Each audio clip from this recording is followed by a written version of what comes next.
Yeah, ultimately, I'm really appreciative of our fans for selling out the game and showing up. Uh, awesome environment to start. I felt like our players laid it on the line. I thought they fought and fought, kept giving ourselves chances, but ultimately, poor coaching by me. At the end of the day, poor coaching by me to put us in a position to give up the fumble before half. Ultimately that should be a 7-0 game, and then to cut it to 14 and have a chance right there and give up a fake punt. Again, on me. I got to be better there. And so, players fought and fought and fought and gave us every chance in the world, and just poorly done by me tonight. You looking for those? Yeah, looking for those. Sorry about that. There you go. Are you ready, Coach? Yeah, I got nothing left to say.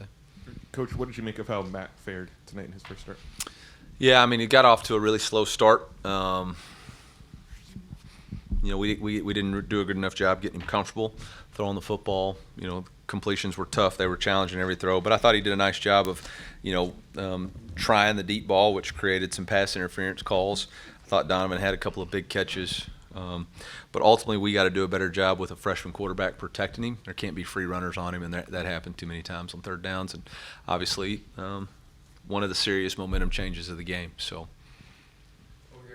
Eli, on your right, when at the end of the half, what did you want to try to establish going into that, and did that change through the sequence? Yeah, we were trying just to make sure. They had 3 timeouts, so we wanted to get the first down, and then once we got the first down, we tried to see if we get points. When it got to 3rd and 9 right there, we tried to go to a max protection flood concept, but ultimately they had a blitz on and they were able to swing the mic to the field.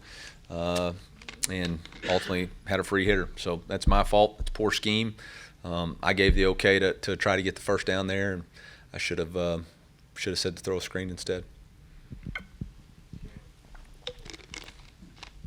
Eli, I know you addressed the fake punt, but I wonder if you could just kind of, what was the situation like? Were you guys on alert? Were you in safe? What kind of, when you say you need to do better, what do you mean? Third quarter, we're up 14. Ball's somewhere middle of the field, right? Momentum had kind of switched in our favor. We had max return called because we thought we were going to be able to generate some space for Kevin. And when you have max return call, you're not really in a great position to defend the fake. We had one guy over there, but that wasn't going to be enough. And so ultimately that's on me. I gave the okay. I said, hey, we can be a max return here. So that's on me as the head football coach. I approve those calls, and I got to be better. Right here. Coach, you talked earlier in the week about the complexity of A&M's blitzing on third down, how Elko had a tendency to break tendencies on third down. How are they challenging you on those third downs, especially when they did blitz? How much time do you have? It's up to you. Okay, so when we were running our 7-man protection, they were dropping the field in and overloading the weak side. So you got a 4-man slide. They were forcing the tailback to go to the field to pick up the double mug linebacker and then bring in the boundary safety, which would make it a 4-man side. So we tried to counter that by going max pro. Then they were dropping into zone, and then we went into that 12P full slide, which was effective the first time, and then the second time he went odd, brought somebody from the outside, put somebody in C gap, and then swung the mic to split the D gap and C gap area. So he got us. Eli, Ben. Coach, you mentioned that your players laid it all out on the line tonight. Yeah. What's the scene in the locker room among them after this? Devastated. Yeah, that's one of the toughest locker rooms I've been in because we all believed that we were going to win. We all believed we were going to win. They fought like they were going to win. There's just a couple of really big plays on defense and a big play on offense that changes us. We give up the tunnel screen, jailbreak screen. We give up the long run. And offensively, we give up the turnover. That, ultimately, I think we get beat by 21. That's 21 points right there. but our guys will pull it together. Next week's senior week. You know, it's okay to be devastated. It really is. Like I told them, the only way you're ever going to achieve your dreams and goals is to put everything you have into it. Everything. And you got to work your ass off, and you got to believe, and no matter what obstacle you face, you got to believe that you're going to overcome it. And our guys did. They kept fighting and fighting and fighting, and then you get the wrong end of the result. And so now you got to pick yourself back up. You got to put your guts back in, and you got to find something else to fight for. And our team will. Our team's going to fight for each other next week for the seniors. We're going to fight to finish strong.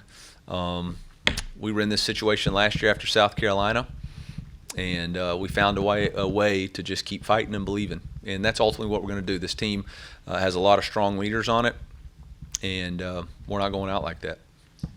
Along those lines, the defense seemed to keep your team in this game. What can you share about what you saw from your defense today? Yeah, I thought they kept us in it as long as they could. You know, ultimately the time of possession kind of put us in a bad spot. You know, and then, you know, a couple of bad spots, right? Fake punt when we had the momentum. And really that's kind of when the wheels fell off for us defensively. I think we had given up the tunnel screen, but then we'd gotten stops. Offense had got a little bit of something going with the big return from Folks, and the fake punt, we held them to a field goal there, but after that, you know, we weren't able to stop the run. You know, really the last drive, I mean, just that's a kick in the growing area just because, you know, you got it to 14, you got 7 minutes left, you got 3 timeouts. You know, you just need a stop, and we'd really stuffed the run most of the game, but just didn't have enough left in the tank. Here in the middle. I know you talked about Matt a little bit at the top, but just what do you want him to take away from this game, and what do you think he can do? Yeah, I don't know. I'm going to have to watch some tape and see. I mean, it's hard for me to assess it. It's hard for me to assess right now. I mean, he didn't I didn't think he made bad decisions in the past games. It's not like he was throwing the ball up for jeopardy and putting us in terrible spots. We let him down as coaches tonight with the protection plan. Come over here to Zach, and we'll finish up. Eli, over the past 2 years, Missouri's 0-6 against ranked SEC teams. What's been so difficult about these big games?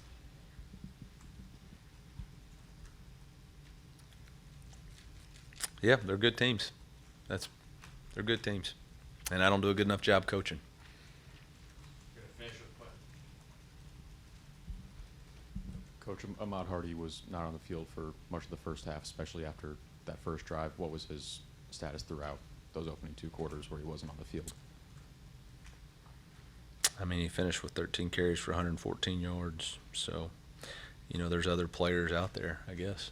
I mean, so there's things that Jamal does really well. He's a really good player, and so nothing to it. Thanks, Coach. Yep.